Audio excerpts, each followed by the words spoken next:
আসসালামু আলাইকুম। আজকে আমরা একটি গাণিতিক সমস্যা সমাধান করব।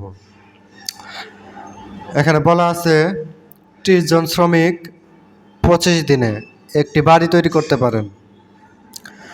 কাজ শুরু করার 10 দিন পর খারাপ আবহাওয়ার জন্য 5 দিন কাজ বন্ধ রাখতে হলো। নির্ধারিত সময়ে অর্থাৎ এই 25 দিনে কাজটি শেষ করতে হলে অতিরিক্ত কত শ্রমিকের প্রয়োজন হবে? অর্থাৎ আগে যে শ্রমিক ছিল 30 জন, সেই 30 জন শ্রমিকের বেশি অতিরিক্ত কতজন শ্রমিক লাগবে সেটি বের করতে হবে। তাহলে সমাধান করার জন্য এখানে আমাদের ধরে নিব সম্পূর্ণ কাজ হলো 1 অংশ। মনে করি সম্পূর্ণ কাজ 1 অংশ।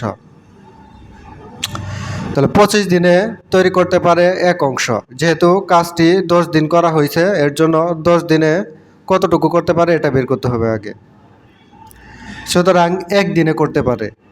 তাহলে 25 দিনে যতটুকু করতে পারবে 1 দিনে তার চেয়ে অবশ্যই কম করতে পারবে, এর জন্য ভাগ হবে। তাহলে 1কে ডান পাশে যেটা থাকবে বাম পাশের রাশির সংখ্যা দিয়ে ভাগ হবে। সুতরাং 10 দিনে করতে পারবে। তাহলে 1 দিনে যতটুকু করে 10 দিনে তার চেয়ে বেশি করতে পারবে, এর জন্য 10 কি হলো, উপরে গুণ হলো। তাহলে এটা যদি আমরা কাটাকাটি করি, উপরে 5 10-এর মধ্যে যায় 2 বার, 5 25-এর মধ্যে যায় 5 বার, তাহলে 5 ভাগের 2 অংশ।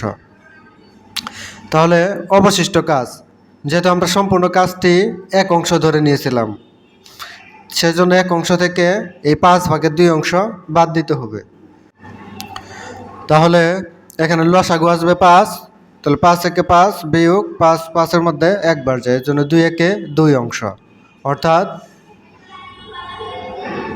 5 ভাগের তাহলে কত হবে, 3 অংশ থাকবে। তাহলে 5 থেকে 2 বাদ দিলে 3। তাহলে অবশিষ্ট সময়, যেহেতু মোট সময় ছিল 25 দিন এবং 10 দিন কাজ করেছে এবং 5 দিন হলো কাজ বন্ধ রাখছে, তাহলে এই 15 দিন সময় অতিক্রম করে গেছে, এর জন্য এই 15 দিন বাদ দিতে হবে। তাহলে অবশিষ্ট সময় 10 দিন। তাহলে 25 দিনে 1 অংশ কাজ করে 30 জন শ্রমিক। তাহলে সুতরাং এটা কিন্তু আমাদের প্রশ্নে দেওয়া ছিল 25 দিনে একটি বাড়ি তৈরি করতে পারে 30 জন শ্রমিক, এর জন্য আমরা এটা লিখে নিচ্ছি। তাহলে সুতরাং 1 দিনে 1 অংশ কাজ করে। এখন 25 দিনে 1 অংশ যেখানে 30 জন শ্রমিক কাজ করে, কাজটি যদি 1 দিনে শেষ করতে চায় তাহলে শ্রমিকের সংখ্যা বেশি লাগবে, আর বেশি লাগলে গুণ। সুতরাং 10 দিনে 1 অংশ কাজ করে। এখন 1 দিনে 1 অংশ কাজ করতে যতজন শ্রমিক লাগবে 10 দিনে, অর্থাৎ দিনের সংখ্যা বাড়লো, তাহলে শ্রমিকের সংখ্যা কী হবে, কমে যাবে। এর জন্য কী হলো, কমে গেলে ভাগ। তাহলে 10 দিয়ে ভাগ হয়েছে।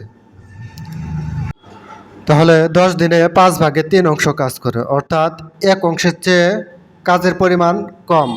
5 ভাগে 3 হলো একটি প্রকৃত ভগ্নাংশ, 1-এর চেয়ে যার মান কম, অর্থাৎ কাজের পরিমাণ কমে গেল। আর কাজের পরিমাণ যদি কমে যায় তাহলে শ্রমিকের সংখ্যাও কী হবে, কমে যাবে। এজন্য এটা দিয়ে গুণ হবে। প্রকৃত ভগ্নাংশ দিয়ে যদি কোনো সংখ্যাকে গুণ করা হয় তাহলে তার মান কমে যায়। তাহলে 3 গেল উপরে, 5 আসলো নিচে। এটা যদি আমরা হিসাব করি তাহলে এখানে আসবে 45 জন, অর্থাৎ মোট শ্রমিক লাগবে 45 জন। এখন যেহেতু আগে আমাদের 30 জন শ্রমিক ছিল, তাহলে এই 30 কী করতে হবে, বাদ দিতে হবে।